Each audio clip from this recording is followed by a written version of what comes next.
spokespeople. Patricia Gibson. Thank you, Mr Chair. It's a pleasure to serve under your chairmanship. I would like to congratulate the Honourable Member for Inverclyde for securing this important debate, and I declare an interest, Mr Chair, as somebody who in the past has spent 7 years of her life working in high street betting shops. As the Honourable Member for Inverclyde has already pointed out, the issue of gambling behaviour and potential negative effects it can have on those who develop an addiction is an issue which does and should cause great concern. Of course. So James is giving way.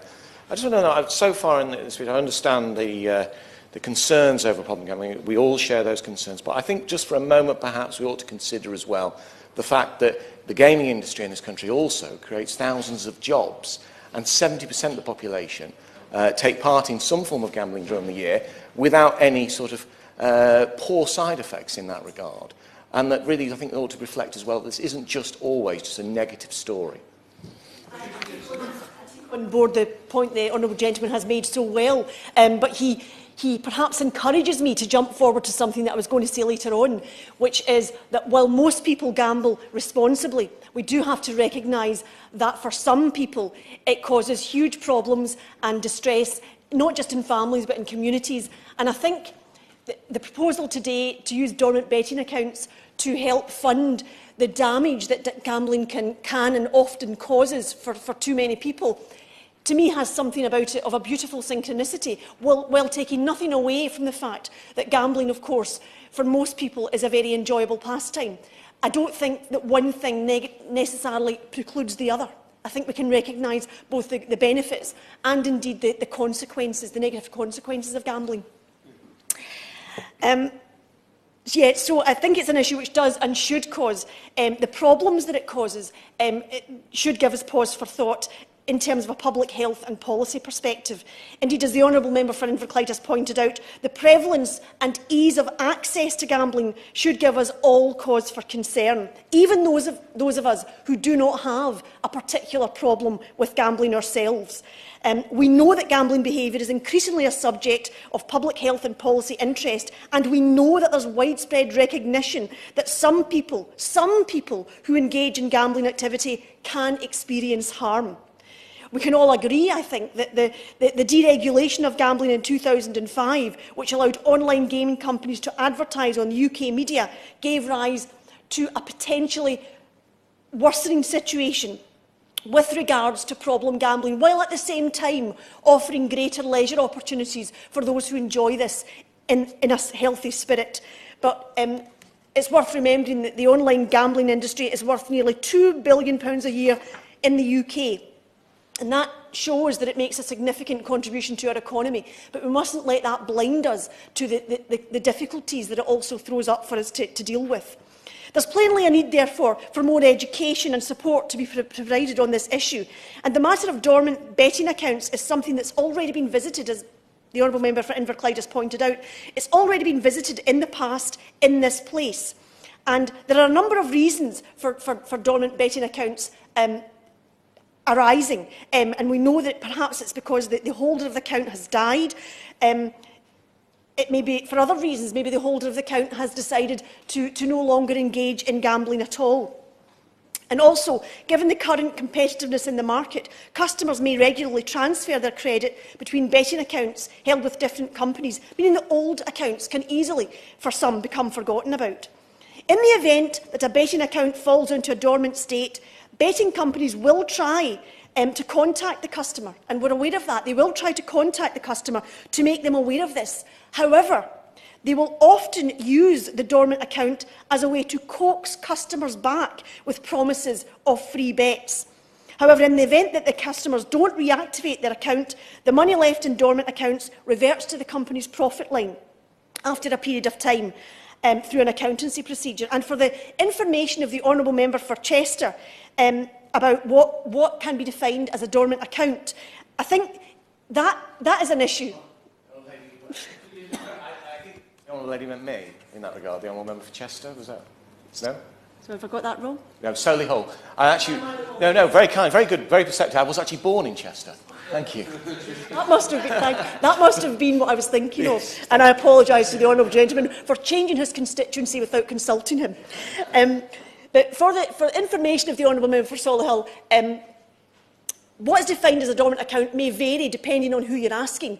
But I think if we were to move this matter forward, then that's an argument and that's a debate we could have. We could say 12 months, 18 months, and there's a debate to be had round that. But I really think that's perhaps beside the point today, because today we're talking about the principle of dormant accounts, and not ones that, of course, have just simply been unattended for a few months.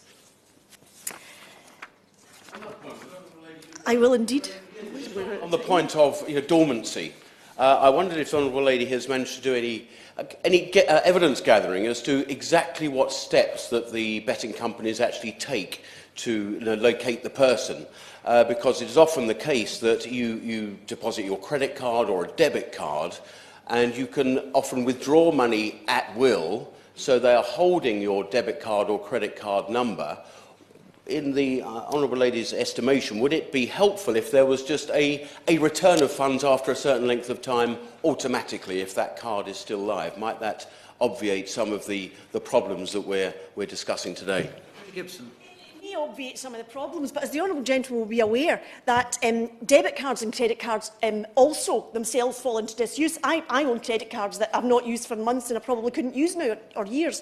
And also your card gets changed and your PIN number gets updated. So I'm not sure that will be a permanent way forward, although if people can be traced, then it might be. But you see, the problem is that when the betting companies make contact with these people with these dormant accounts, very often it's a lever to encourage them to gamble more, and I'm not sure that that's helpful.